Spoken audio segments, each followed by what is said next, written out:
Hello, welcome to S4HANA lecture number 92, part 5, related to configuration of foreign currency valuation.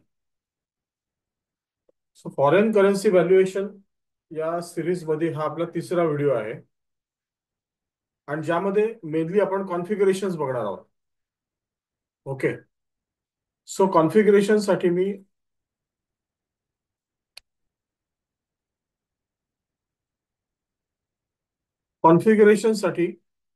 Me system मध्ये already log in केलेलं आहे.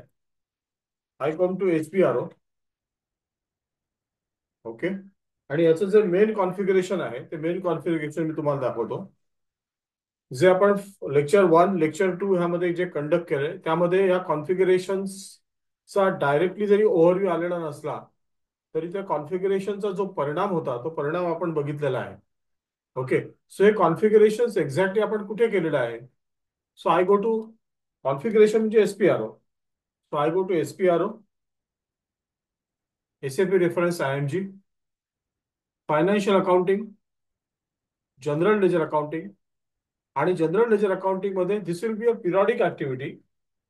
एक periodic activity असणार आहे. प्रत्येक मंथ एंडला आपल्याला अनरिअलाइज गेन, अनरिअलाइज लॉस हा प्रत्येक मंथ एंडला ही ऍक्टिव्हिटी कंडक्ट करायची आहे. So that is why it is periodic processing. So periodic processing मध्ये व्हॅल्युएट नावाचा फोल्डर आहे. ओके, आणि ह्या व्हॅल्युएट फोल्डर मध्ये you can see all these configurations are there in a serial number or in a serial. One is defined valuation method, define valuation areas, check assignment of accounting principle to ledger group, assign valuation areas for account and accounting principles. हे चार आपण check करणार आहोत. This for we are going to check. आणि जे main configuration हे checking केल्यानंतर जे आपल्याला करायचं आहे that is in foreign currency valuation या फोल्डर खाली आपल्याला ते व्हॅल्युएशन कॉन्फिगरेशन करायचं. Okay, so without fail I want to take a screenshot of this.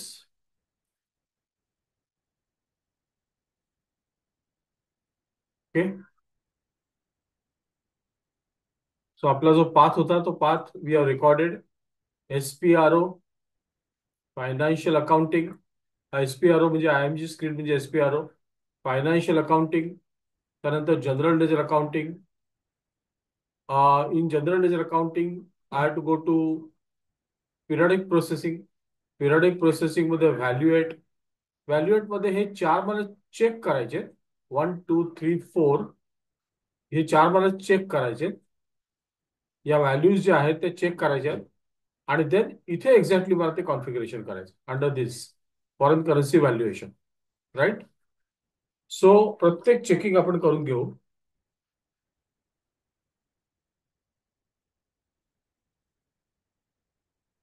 Okay, let start. पहिल्यांदा मी डिफाईन व्हॅल्युएशन मेथड्स. नॉर्मली हे आपल्याला SAP ने प्रोव्हाइड केलेलं असतं.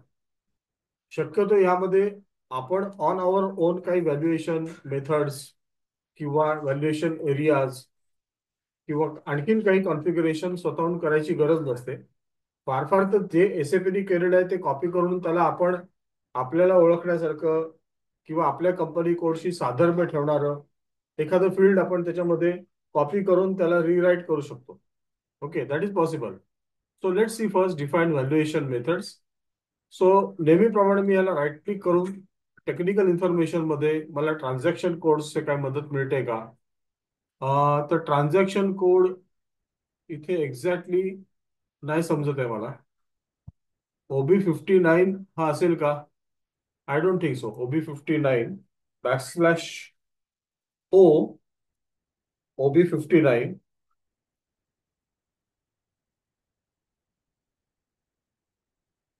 ओके, हा OB59 हा ट्रान्झॅक्शन कोड आहे कारण मी एक्झॅक्टली त्या स्क्रीनवर आलेलो आहे. Okay, so happy to announce that OB59 is a transaction code for this particular activity.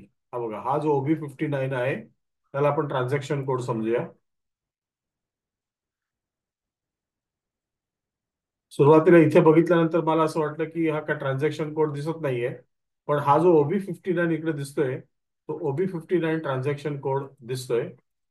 हा बघा, हा OB59, OB59 हा ट्रान्झॅक्शन कोड दिसतोय इकडे मला. OB59.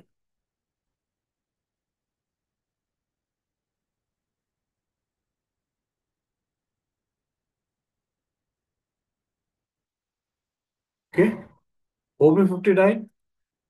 ओके.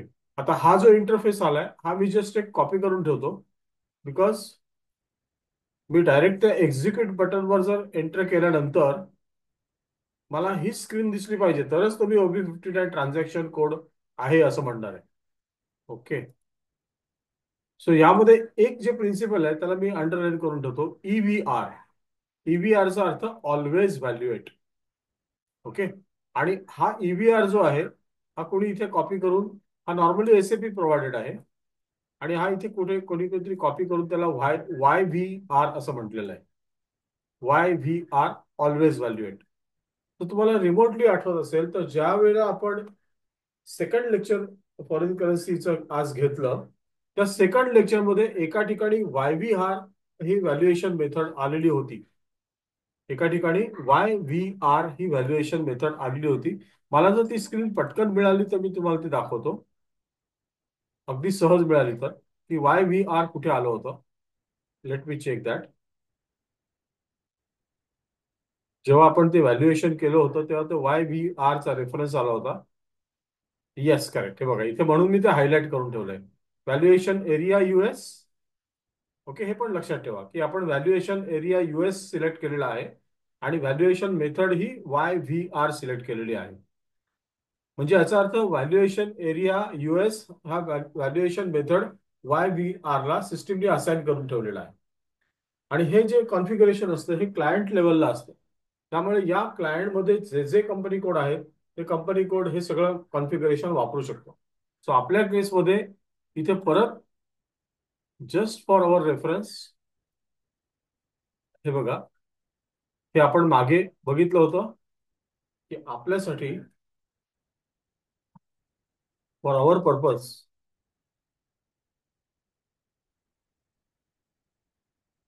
हा हा अच्छा आहे, for our purpose,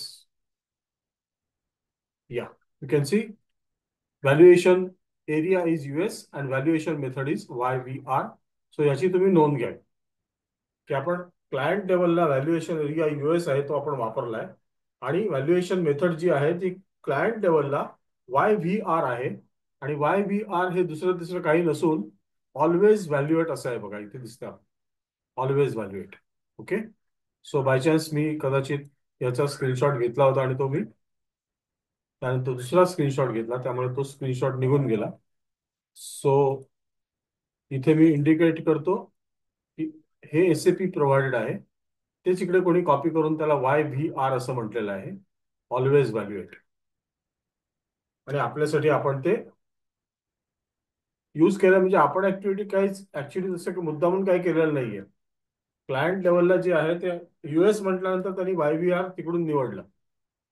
valuation area US म्हटल्यानंतर त्यांनी ते valuation method YVR by auto on its own त्यांनी निवडलेली आहे.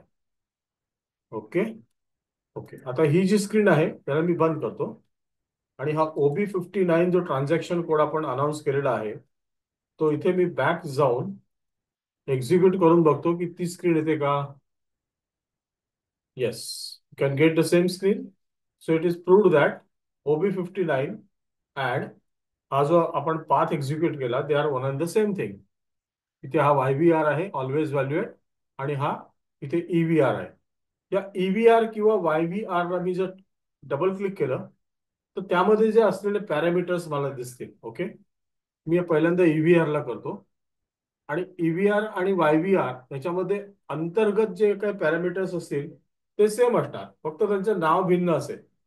तो मी EVR ला पहिल्यांदा डबल क्लिक करतो. You can see valuation method time dependent attributes नावाचं इकडे एक सब फोल्डर दिसतोय, आणि valuation method is EVR. It stands for always valuate. Valuation procedure मध्ये आपण व्हॅल्युएशन मेथड्स बघतोय. ओके, सो व्हॅल्युएशन प्रोसिजर मध्ये we have 4 selection possible. Lowest value principle, okay, strictly lowest value principle, always evaluate and revalue only. So SAP standard recommended is always evaluate. म्हणजे प्रत्येक महिन्याच्या एंडला ते valuation होत राहणार.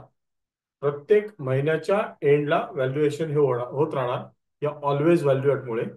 Document type त्यासाठी SS select केलाय.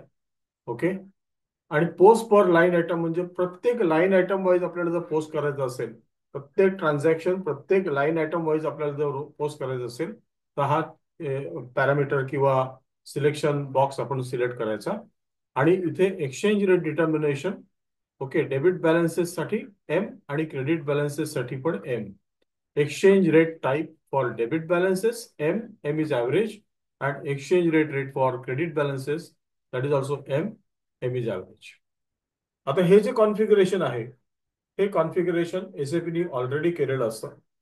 त्यामुळे त्यामध्ये आपण काही चेंजेस करायचा शक्यतो प्रयत्न करायचा नाही. जर तो केला तर त्याचा विपर्यास होऊ शकतो, रिझल्ट वेगळे येऊ शकतात. आपल्या क्लायंटला हवे असलेले रिझल्ट जे आहेत की प्रत्येक महिन्याच्या एंडला त्याचं अनरिअलाइज गेन आणि अनरिअलाइज लॉस हा कॅल्क्युलेट झाला पाहिजे. हे जर त्या क्लायंटचं इच्छा असेल तर त्याप्रमाणे आपण हे जे काही इथे दिलेलं आहे त्याला ऍक्सेप्ट करावं. फार फार तर पोस्ट पर लाईन आयटम केलं तर प्रत्येक एंट्रीचे लाईन आयटम्स आपल्याला दिसतील. प्रत्येक एंट्रीचे लाईन आयटम्स दिसतील. म्हणजे ते मग जर नंबर ऑफ एंट्रीज 1000 असतील तर 1000 एंट्रीजचे लाईन आयटम्स आपल्याला दिसतील. त्यामुळे शक्यतो इतकं आपल्याला बघायचं आहे का हा विचार करून आपण ते पोस्ट पर लाईन आयटम निवडायचं. ओके, बाकी एक्सचेंज हेजिंग वगैरे इथे दिसतंय त्याला पण सिलेक्ट केलेलं आहे. त्याच्याशी आपल्याला काही विशेष जे जे काय मला वाटतं इथे हायलाइट करावं ते मी करतोय.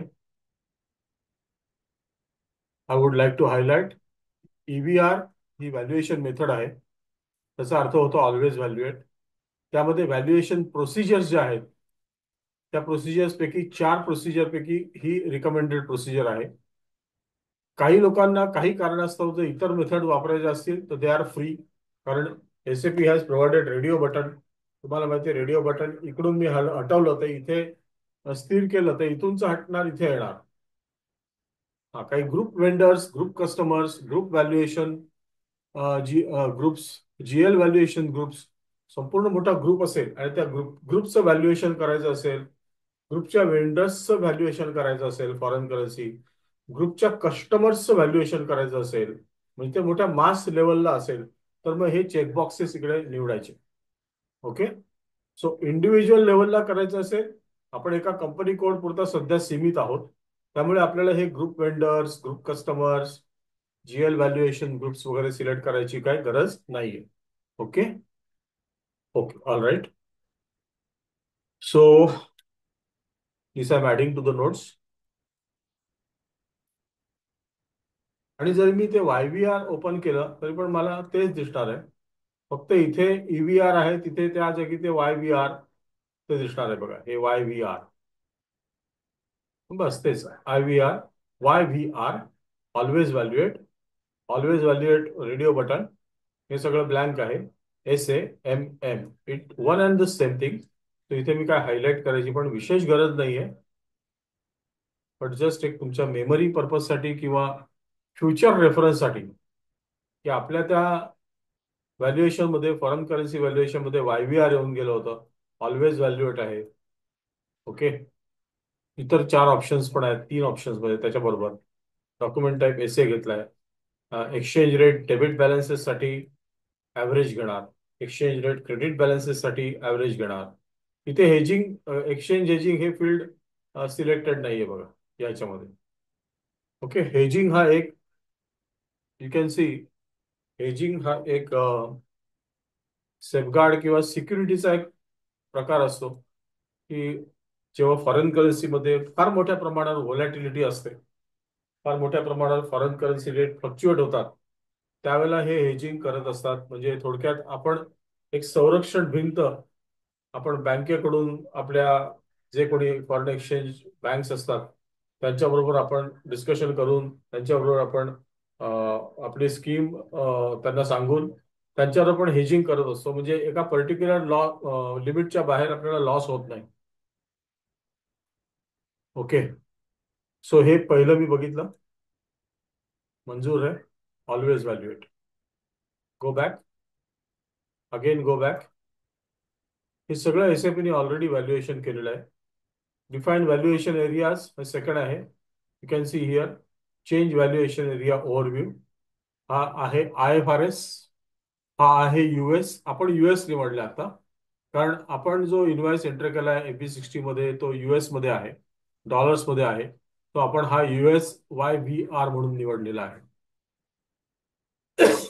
एक गोष्ट लक्षात ठेवा की हा आपण कंपनी कोड लेवलला केलेला नाहीये, हे क्लायंट लेवलला आहे.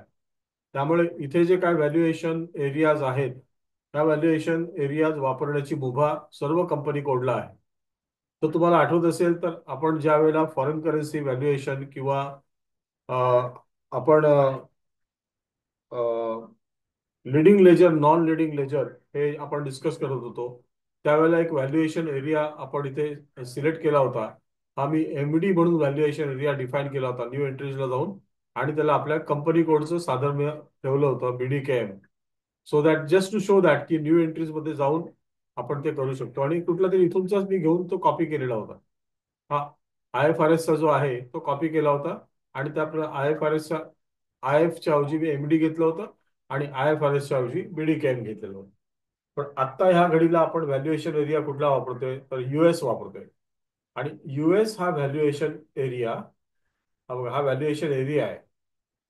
You can easily C.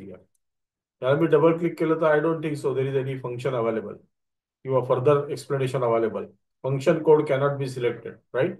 So हा एक नुसते 2 कॅरेक्टर अल्फा न्यूमरिक फील्ड आहे. ते का अल्फा न्यूमरिक? तर इथे कोणी केलंय? टाटानी फक्त T1 केलंय बघा, T1. So T is alphabets आणि 1 is numerics. So 2 characters alpha numeric field आहे. Okay. So US stands for may be US is country, and if म्हणजे ते त्यांनी IFRS च्या दृष्टीने IF असं केलं असेल. सो आपल्यासाठी आपण हा व्हॅल्युएशन एरिया ह्या व्हॅल्युएशन मेथडला असाइन आहे का? असणारच आणि आहेच. त्यामुळेच इथे आपण जेव्हा ते सक्सेसफुली आपण कंप्लीट केलं होतं, इथे बघा, त्यावेळेला व्हॅल्युएशन एरिया आला होता US, आणि व्हॅल्युएशन मेथड आली होती YVR. ओके.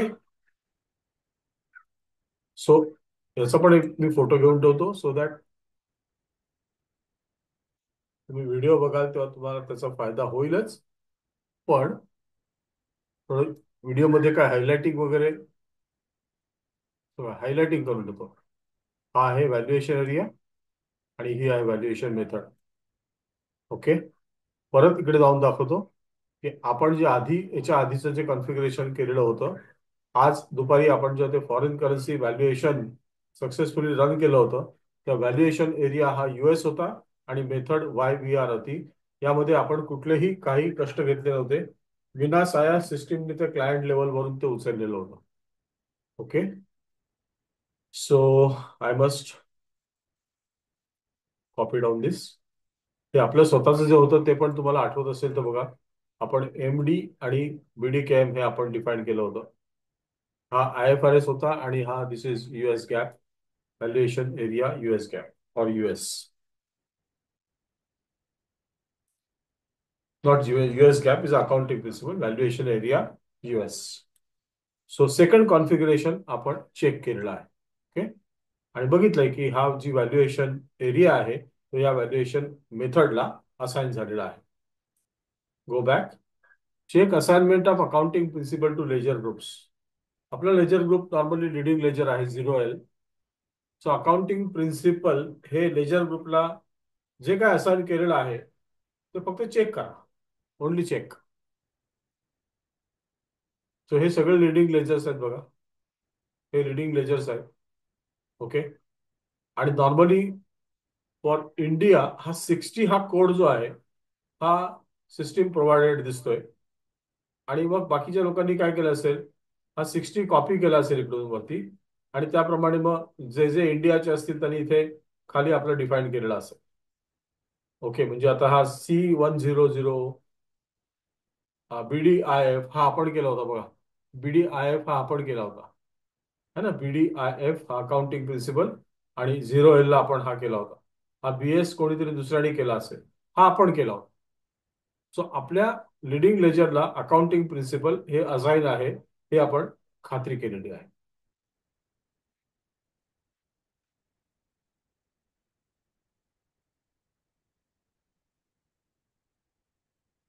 नुसतं चेकिंग करायचं इकडे, इथे कॉन्फिगरेशन आपण काही करत नाहीये. कॉन्फिगरेशनचं फील्ड मी तुम्हाला दाखवलेलं आहे बघा. हा एक हा BDIF आहे, हा आपला आहे. हा आपण डिफाईन केला होता. म्हणजे आपण काय केलं होतं, 60 ला कॉपी केलं होतं. ओके, हा 60 जो आहे त्याला मी कॉपी केलेलं होतं आणि तिथून BDIF केलं होतं.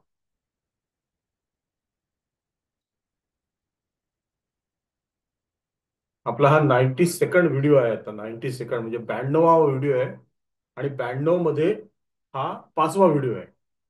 92-1, 92-2, 92-3, 92-4 आणि 92-5 हे आपण अगदी शेवटच्या सत्रामध्ये आता येऊन पोहोचलेलो आहे.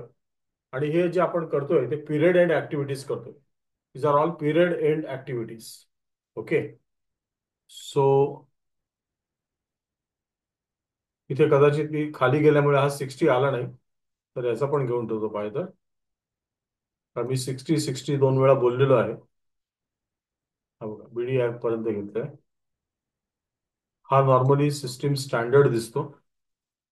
हा लोक कॉपी करतात आणि स्वतःचं नाव काहीतरी, जसं आपण इथे BDIF दिलं होतं तसं हे, हा जो कोण असेल A200 त्यांनी स्वतःचं काहीतरी आयडेंटिफिकेशन त्याच्या लक्षात राहावं म्हणून त्यांनी तसं केलं असावं, असं दाट संशय आहे. आणि म्हणजे असंच आहे, म्हणजे संशय नाही. ओके, सो तिसरं कॉन्फिगरेशन पण आपण व्हेरीफाय केलं. And we come to now last is valuation, assignment of valuation area. म्हणजे हा हा व्हॅल्युएशन एरिया होता आपला. हा व्हॅल्युएशन एरिया अकाउंटिंग प्रिन्सिपलला असाइन केलाय.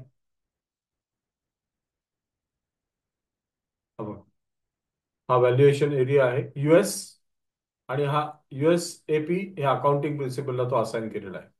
हा MD आहे तो 60 ला असाइन केलेला आहे. Everything is at client level. Everything is at client level. त्याच्यामध्ये कुठेही कंपनी कोड दिसत नाहीये. तो MD वगैरे जो दिसतोय तो आपण आपल्या सोयीसाठी केला होता. सो हा व्हॅल्युएशन एरिया अकाउंटिंग प्रिन्सिपलला USAP, कदाचित त्याला US गॅप असं म्हणायचं असेल, त्यामुळे ते पण एवढं मोठं फील्ड नसेल, ते 4 कॅरेक्टर फील्ड दिसत आहे म्हणून त्यांनी USAP असं केलेलं आहे. सो हे सुद्धा सिस्टीमचं कॉन्फिगरेशन आहे. त्या कॉन्फिगरेशननी ही बॅक एंडला ही किमया केलेली आहे.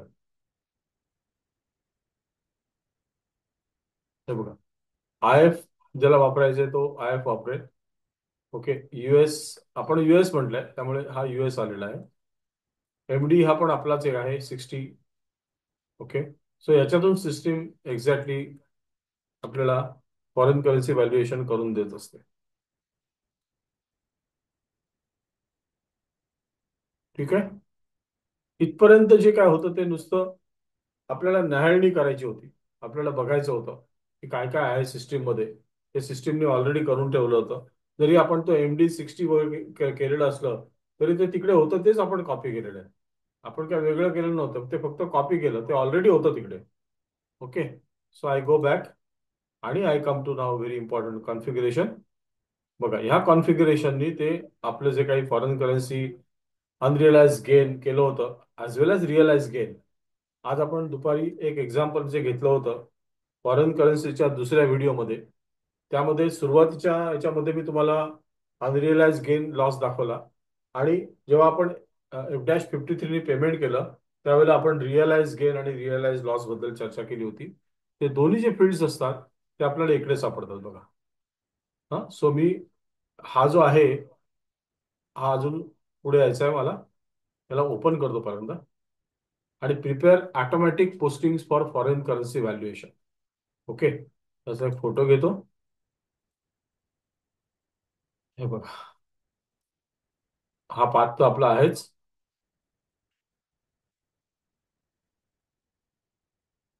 त्या पाथमध्ये आपल्याला पुढे जाऊन फॉरेन करन्सी व्हॅल्युएशन आणि हा बघा, हा जो एक्झिक्युशन आहे, prepare automatic posting, prepare automatic posting for foreign currency valuation, याला मी ओपन करणार आहे, याला एक्झिक्यूट करणार आहे इकडे बघा. Okay,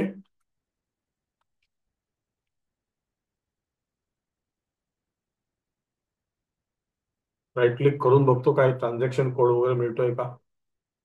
late me check. Right click, display technical information. अरे बाप, काहीच नाही. हे सगळं चित्र विचित्र दिसतंय. इथे ट्रान्झॅक्शन कोड काही दिसत नाहीये. ठीक आहे. So assignment of valuation accounting principle, back, आणि ह्याला मी स्ट्रेट वे आता, हा जो सॉरी हा आहे, हा आय थिंक, हा त्याला मी राईट क्लिक करतो. OBA1, हा मी चुकीचं हे केलं होतं. OBA1, I I again go back. हे बघा, मी मगाशी ह्याला केलं होतं, ते नव्हतं करायचं, मला हे करायचं होतं. Prepare automatic posting for foreign currency valuation. Can see in the photo also I have mention. हे बघा, prepare automatic posting for foreign currency valuation. So इथे जायचं, याला मी राईट क्लिक केलं. डिस्प्ले टेक्निकल इन्फॉर्मेशन मध्ये OBA1 हा ट्रान्झॅक्शन कोड आहे. So foreign currency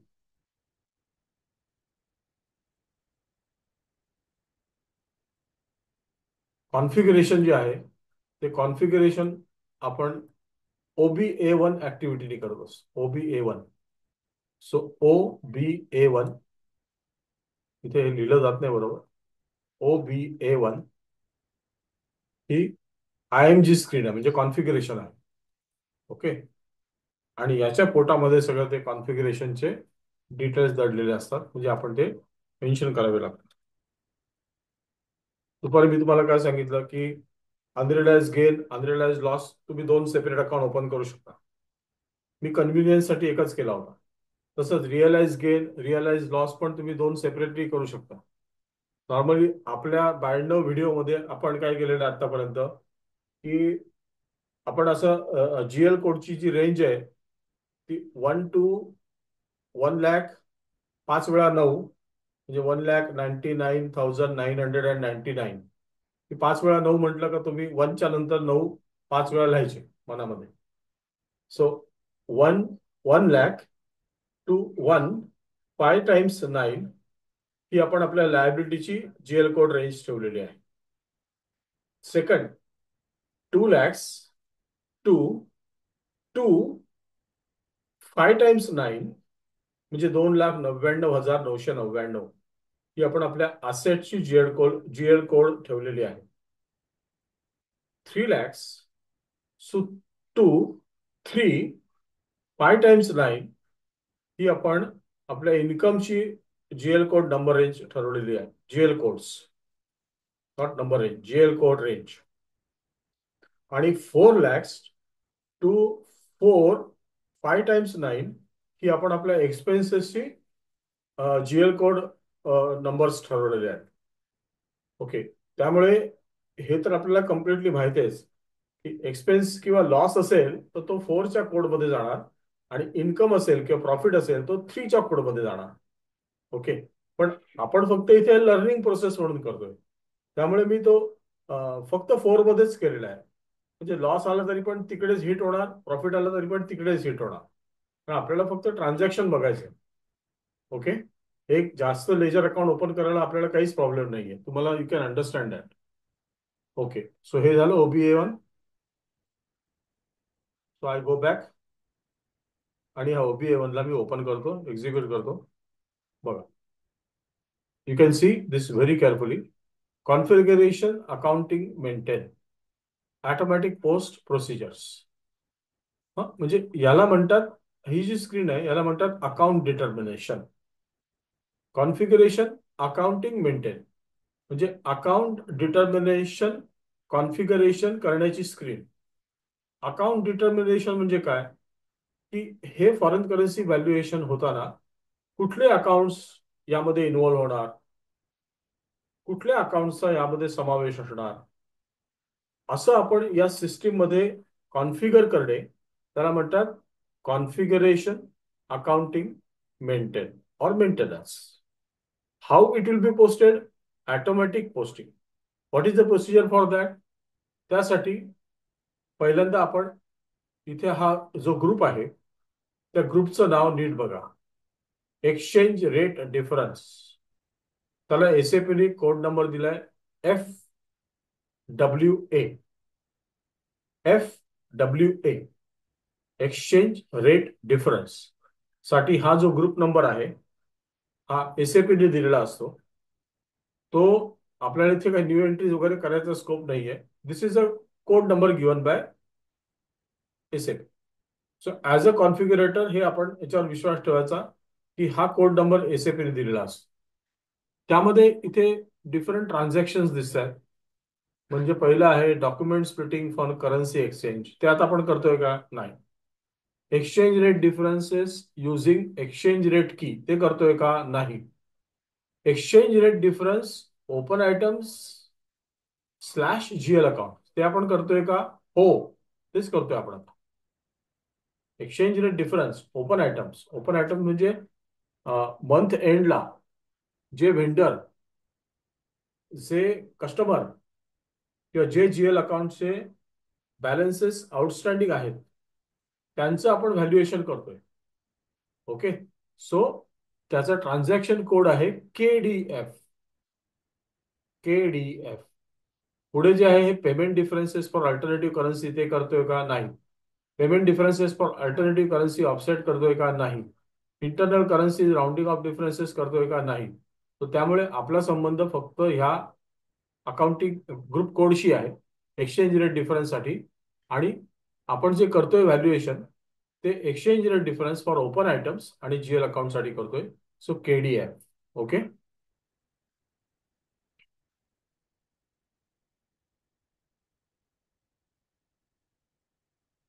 so बघा, this is important. This is important. This title is important. आणि हा जो ट्रान्झॅक्शन कोड आहे KDF. KDF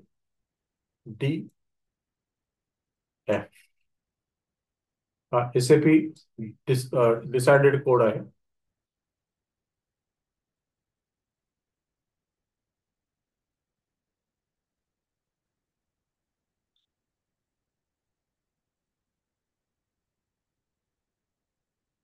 okay. चलो, अब KDF को ओपन करने का समय आ गया है. KDF. ओके. KDF मध्ये गेल्यानंतर system prompts us to enter our chart of account. So our chart of account is BDKM. Continue. Okay. आता इथे बघा, एक गोष्ट लक्षात घ्या. आता जरा टायटल आहे ते थोडंसं बदललंय बघा. Change view account determination for open items exchange rate differences. Overview. Change view account determination for open items exchange rate differences. Open items म्हणजे वेंडर आउटस्टँडिंग आणि कस्टमर आउटस्टँडिंग आणि ऑफकोर्स जीएल अकाउंट असतो जे आपण ओपन आयटम बेसिसवर चालत असतो ते जीएल अकाउंट्स. ओके. सो इथे हे जे जीएल अकाउंट्स आहेत त्यापैकी प्रामुख्याने तुम्ही हा पहिला जीएल अकाउंट बघा 100501. सो इफ यू रिकलेक्ट, हा 100501 जो अकाउंट आहे आपण काय केलंय? FB60 रेकॉर्ड केलंय.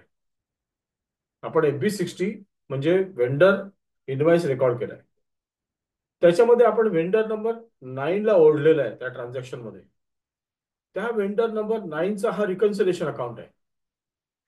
कारण वेंडर नंबर 9 तर काय आपल्या जीएल मध्ये येणार नाहीये. आय मीन आपल्या ट्रायल बॅलन्स मध्ये येणार नाहीये. इंडिव्हिज्युअल वेंडर, इंडिव्हिज्युअल कस्टमर कधीच आपल्या ट्रायल बॅलन्स मध्ये येत नाही, जनरल लेजरमध्ये येणार नाही. सर्व जे काय आपले डेटर्स असतील, जे काय आपले कस्टमर्स असतील, त्यांचा प्रतिनिधी म्हणून, त्यांचा रिप्रेझेंटेटिव्ह म्हणून आपल्याकडे फक्त रिकन्सिलेशन अकाउंट येणार आहे. सो तो जो 9 वाला माझा जो इंडिव्हिज्युअल वेंडर अकाउंट होता जो माझ्या वेंडर सबलेजर मध्ये त्याचे सर्व समग्र इतिहास आहे, त्याचं लिंक आपण रिकन्सिलेशन अकाउंट द्वारे आपल्या जीएल मास्टरला लावलेली आहे. तो हा जो 100501 आहे, हा माझा रिकन्सिलेशन अकाउंट आहे त्या व्हेंडरशी related, vendor number 9. Okay. So here I want to highlight certain things.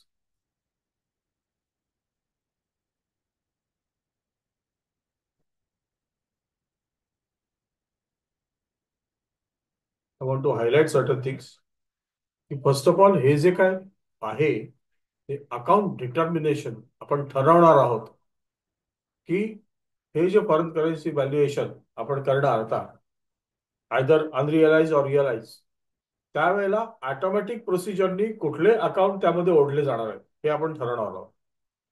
त्यासाठी हा आपल्या चार्ट ऑफ अकाउंट मध्ये हा जीएल अकाउंट आहे. हा जो जीएल अकाउंट आहे हा वेंडर रिकन्सिलेशन अकाउंट आहे. आपण पूर्ण वेंडर अकाउंट मध्ये 12 व्हिडिओ रेकॉर्ड केले. 12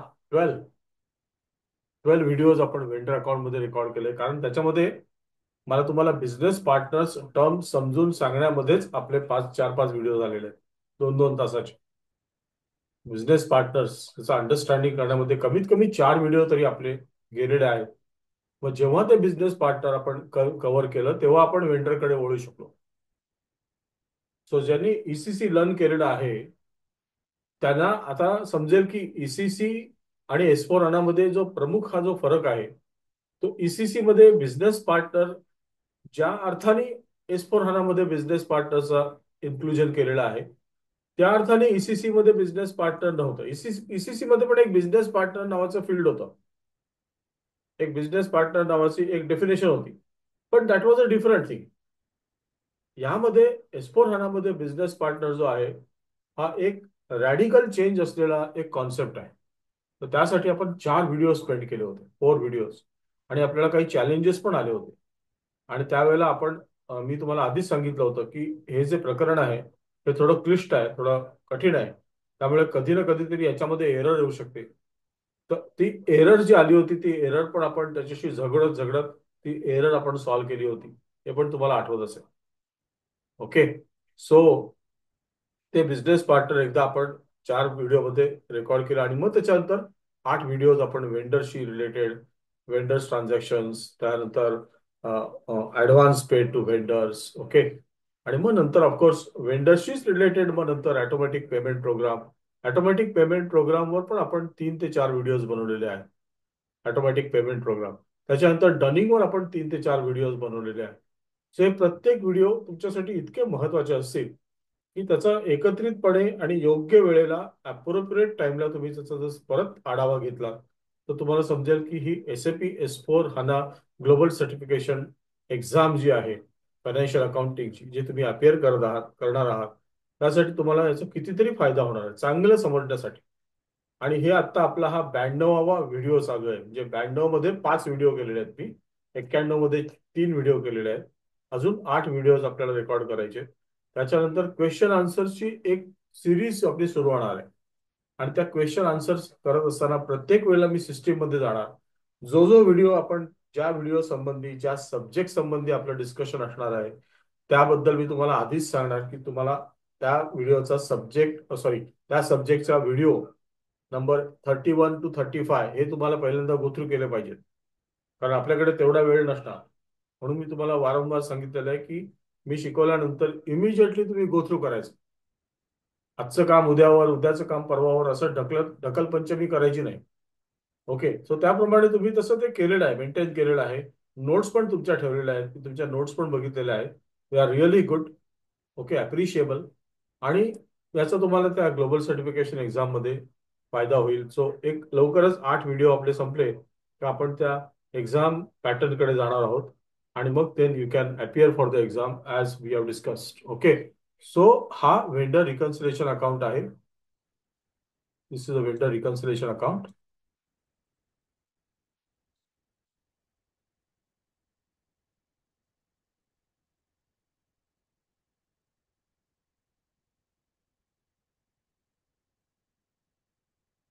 ओके. ठीक है, चलो.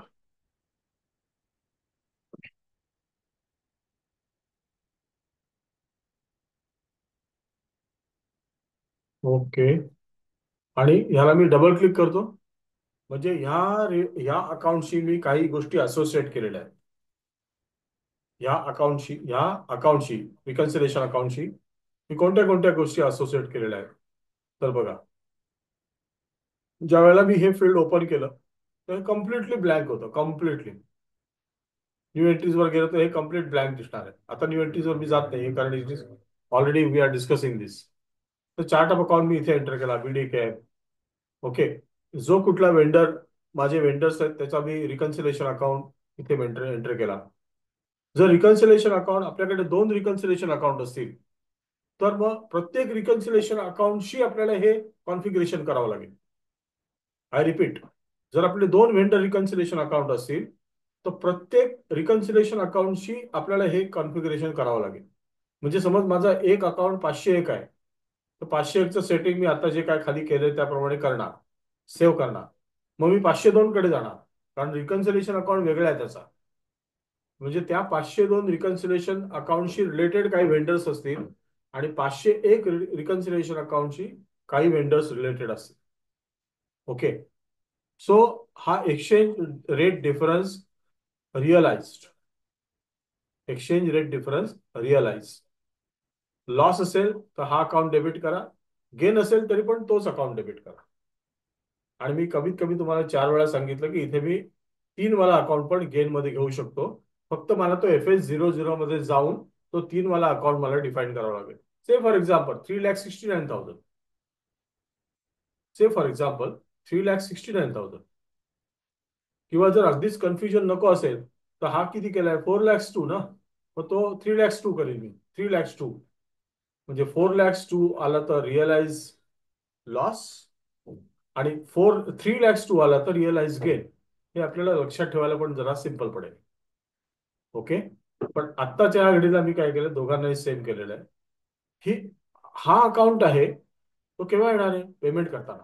का, तर हा रिअलाइज गेन आहे, आणि हे व्हॅल्युएशन आहे बघा. हे अनरिअलाइज आहे.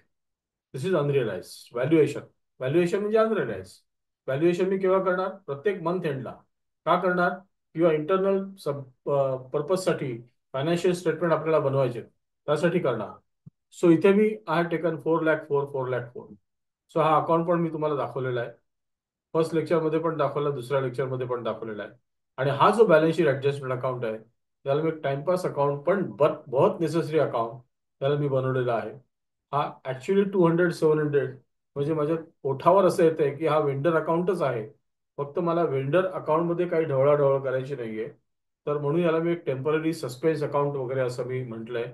आणि त्याला बॅलन्स शीट ऍडजस्टमेंट अकाउंट म्हणून मी असेट्स हेडिंग खाली मी त्याला डिफाईन केलेलं आहे. असेटमध्ये करा किंवा लायबिलिटीमध्ये करा, त्यांनी काय फरक पडणार नाही. कारण तो एक दिन का मेहमान रहता है. त्यामध्ये प्रत्येक मंथ एंडला एंट्री येते आणि दुसऱ्या दिवशी ती एंट्री रिव्हर्स होते. ही प्रोसेस ऑटोमॅटिकली होते.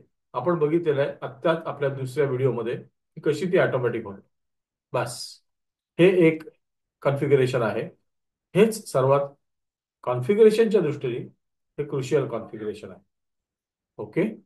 सो इथे मी काही इम्पॉर्टंट गोष्टी हायलाइट करतो. पहिल्यांदा बघा, हा रिकन्सिलेशन अकाउंट आहे, हा लॉस अकाउंट आहे, हा प्रॉफिट अकाउंट आहे. दिस इज इथे लिहिलेलंच आहे, मी परत परत चाल देऊ. हा पाहिजे असेल तर तुम्ही 3 सिरीज मधून ठेवू शकता. हा हा एक्सचेंज रेट डिफरन्स रिअलाइज्ड आहे, रिअलाइज्ड म्हणजे हा रिअलाइज गेन, रिअलाइज लॉस आहे. हा पेमेंट करताना रेकॉर्ड होणार आहे. आणि हा व्हॅल्युएशन आहे, म्हणजे हा अनरिअलाइज आहे, अनरिअलाइज. हा अनरिअलाइज लॉस असेल तर ह्या अकाउंटला डेबिट करा, अनरिअलाइज गेन असेल तर ह्या अकाउंटला क्रेडिट करा. पाहिजे असेल तर तुम्ही ह्या 3च्या कोडमध्ये घ्या. मात्र याला टेकू देण्यासाठी, कारण वेंडरला आपल्याला अफेक्ट करायचं नाहीये, वेंडर अकाउंटला अफेक्ट करायचं नाहीये. त्यामुळे या एंट्रीला टेकू देण्यासाठी हा बॅलन्स शीट ऍडजस्टमेंट अकाउंट आपण कॉन्फिगर केलाय. आणि तो कॉन्फिगर केल्यानंतर ती एंट्री पूर्ण होते. प्रत्येक मंथ एंडला गेन किंवा लॉस असेल तो ऑटोमॅटिकली पोस्ट होतो. तो आपल्याला फक्त तो फॉरेन करन्सी, आपला जो ट्रान्झॅक्शन कोड आहे, कुठला ट्रान्झॅक्शन कोड आहे, FAGL_FCL. FAGL underscore FC foreign currency FCV foreign currency valuation. Yeah, FAGL underscore FCV foreign currency valuation हा फक्त ट्रान्झॅक्शन कोड एक पिरियडिक ऍक्टिव्हिटी म्हणून आपल्याला प्रत्येक मंथ एंडला तो एक्झिक्यूट करावा लागतो. हा, so this is that is why it is called as periodic activity. Period end process आपण लर्न करतोय. So that is why it is called as periodic activity. Periodic activity ACT असं mention करतो. Periodic activity.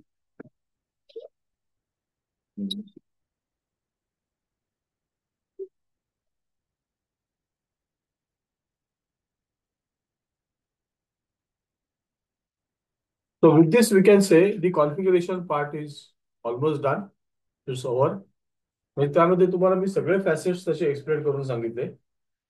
त्यामध्ये सगळे facets त्याचे explain करून सांगितले. सगळे त्याचे जे कॉम्पोनंट्स होते ते एक्सप्लेन करून सांगितले. ओके. सो FB60 काय कॉन्फिगरेशन आहे का? नाही नाही नाही. FB60 is not configuration.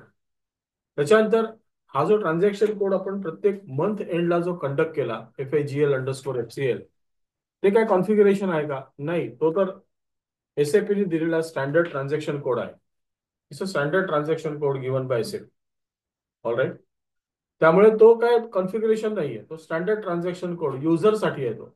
पण युजर तेव्हा जो तो ट्रान्झॅक्शन कोड रन करतो तेव्हा ते फॉरेन करन्सी रिअलाइज लॉस किंवा सॉरी अनरिअलाइज लॉस किंवा अनरिअलाइज गेन हा ऑटोमॅटिकली कसा येतो हा युजरला तर प्रश्न पडत असेलच. So if user is having the knowledge of this configuration, then user will be now able to appreciate की ओके ह्या कंडिशन्समुळे आपल्याला तो रिझल्ट मिळत असतो. हे कॉन्फिगरेशन असं असतं त्यामुळे आपल्याला तो रिझल्ट तिकडे मिळत असतो. Okay. So with this I declare that the configuration of related to foreign currency valuation is already over. Okay. So as like last video, I appeal to you all. If you like this video, you like it, subscribe it, spread the news of this channel as well as this course among your friends. You can see this is my number, this is my name. You can call me anytime and you can discuss me about the SAP. तुम्हाला SAP S4 HANA कशासाठी पाहिजे चला त्याचं आपण एक classification करूया. काही जण असे असतील की ते आता TY BCom ला आहेत. अगदी एकदम खालच्या लेवल पासून मी सुरुवात करतो म्हणजे ग्रॅज्युएशन. काही जण असे असतील की आता जे TY BCom ला आहेत. तुम्हाला माहिती आहे की TY BCom पास झाल्यानंतर मार्केटमध्ये म्हणजे जॉब मार्केटमध्ये आज काय स्थिती आहे. Unless and until you are technically competent, जिथपर्यंत तुम्ही टेक्निकली समृद्ध नाहीत तिथपर्यंत जॉब मिळणं अवघड आहे. आणि मिळाला जरी तो आता कुठला तरी असा छोटा मोठा जॉब मिळणार तुम्हाला. त्याच्यामध्ये परत इन्क्रीमेंटचे चान्सेस म्हणजे फारच रेअर. तर तुम्हाला ERPचं नॉलेज पाहिजे. त्यामुळे हा कोर्स लर्न करण्यासाठी तुम्हाला फार मोठं काही अकाउंटिंग डिग्रीज वगैरे घ्यायला पाहिजे. तुम्ही अगदी 12वी नंतर पण सुरू करू शकता. समोर आस्क मी की 12वी नंतर कसं, तो 12वी नंतर पण करू शकता. After 12th standard also you can do. हा मग 12th स्टँडर्ड वाल्यांना अकाउंटिंग प्रिन्सिपल्स वगैरे, अकाउंटिंग प्रिन्सिपलचा इकडे नामोल्लेख आहे. It's a nominal mention of accounting principle. Accounting principle काय आहे, त्याचे काय रूल्स आहेत, रेग्युलेशन्स आहेत वगैरे हे काही इथे आम्ही याचं डिस्कशन होत नाही. काही ठिकाणी असू शकतं पण ज्याला गोल्डन रूल्स माहिती आहेत, ट्रुली सांगतो सिन्सिअरली, त्याला गोल्डन रूल्स माहिती आहेत त्याच्यासाठी SAP S4 HANA global certification ची तयारी तरी करायला काय हरकत आहे. कारण नॉर्मली जे लोक आता 12वी पास झालेले असतील FY BCom SY BCom मध्ये नाहीतरी जाऊन तुम्ही कॉलेजमध्ये तुमचा वेळ बराचसा फुकट जातो. म्हणजे इन द सेन्स की काही व्हॅल्यू ऍडिशन मिळत नाही तिकडे. त्यापेक्षा तुम्ही जर रोज 1 तास किंवा 2 तास ह्याच्यामध्ये तुम्ही जर घालवला तर in that case you will become more and more rich in terms of knowledge. आणि बाय द टाइम तुम्ही you complete your SY BCom, तुम्ही जर हे ग्लोबल सर्टिफिकेशन केलं तर तुमची जी व्हॅल्यू असेल after your graduation, it will be enormous. तर तुम्हाला मार्केट ऍक्सेप्टेबिलिटी असेल, इंटरव्ह्यूला लोक बोलवतील, इंटरव्ह्यू मध्ये तुम्हाला जोखलं जाईल, तुमची टेस्ट घेतली जाईल इंटरव्ह्यू मध्ये. आणि त्या टेस्टमध्ये हे तुम्ही सगळे व्हिडिओज वगैरे हे सगळं केल्यानंतर, क्वेश्चन आन्सर सेक्शन्स तुम्ही अटेंड केल्यानंतर, तुमच्याकडे इतकं एक ॲबिलिटी असेल की you will be able to answer the questions. आणि मग एका चांगल्या विश्वामध्ये तुम्ही पदार्पण करा, ज्याच्यामध्ये तुम्ही हायर हायर तुम्ही आता पुढे जायचंय. त्याचं कसं पुढे जायचं हे तुमच्यावरती अवलंबून आहे, किती त्याच्यामध्ये झोकून जायचं. ओके. सो जे TY BCom मध्ये आता आहेत त्यांच्यासाठी, किंवा आफ्टर FY BCom, SYGC, त्यांच्यासाठी हा ऍडवाइस आहे. ज्यांनी MCom केलेलं आहे आता MCom करून पण तुम्हाला जॉब, तुम्ही स्वतःला विचारा तुम्हाला मिळतोय का job. You ask your self. But do this. I assure you, if you do this, then in that case, there are better chances of job, respect, ability to go ahead. Okay. त्यानंतर after MCom ज्यांनी MBA केलेलं आहे, okay, I am not talking about MBA of Welingkar institute और somebody, but ज्यांनी MBA केलेलं आहे अशा normally या कॉलेजेस मधून वगैरे, त्यांना पण एक अकाउंटिंगचा एक सेन्स असावा लागतो. आज जगामध्ये असलेल्या सर्व लिडिंग कंपन्या आणि भारतामध्ये असलेल्या Fortune 10 मधल्या कंपन्या या SAP सॉफ्टवेअर यूज करतायत. त्यामुळे कुठल्याही मोठ्या कंपनीमध्ये तुम्ही गेल्यानंतर SAPचा तुमचा मुकाबला होणार आहे. आणि if you are SAP learned person, then your acceptability will increase. तो इव्हन MBA स्टुडंटसाठी पण हे खूप फायदेशीर आहे. जे CA करतायत, CA intermediate, CMA intermediate, CMA final, CA final, त्यांच्यासाठी सुद्धा हे खूप उपयुक्त आहे. मला माहिती आहे त्यांना प्रोफेशनल कोर्समध्ये बराच वेळ द्यावा लागतो, पण त्यांच्यासाठी एक वेगळा अप्रोच लर्निंग करायचा असू शकेल. ओके. सो असं तुम्ही हे जे कोर्स बद्दल माहिती तुमच्या मित्रांना किंवा तुमचे जे कोणी नेबर्स असतील, नातेवाईक असतील, ज्यांना ज्यांना करण्याची इच्छा आहे त्यांना याच्याबद्दल कळवावं.